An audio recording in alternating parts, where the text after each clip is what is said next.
Syederalun,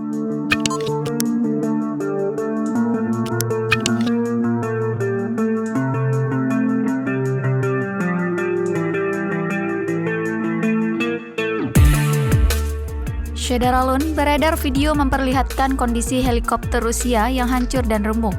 Hal tersebut diunggah channel YouTube @Ukrinform.tv, Rabu 9 Maret 2022. Dalam video, nampak kondisi helikopter Mi-24 alat tempur andalan Rusia jatuh ditembak Ukraina. Mi-24 dengan bintang merah ditembak jatuh oleh prajurit bertahan Ukraina.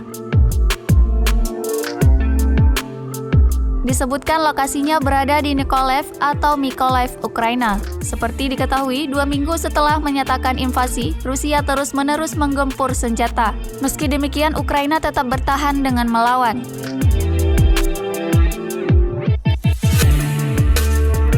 Untuk diketahui, invasi Rusia ke Ukraina telah terjadi sejak Presiden Vladimir Putin mengumumkan operasi militer pada 24 Februari 2022.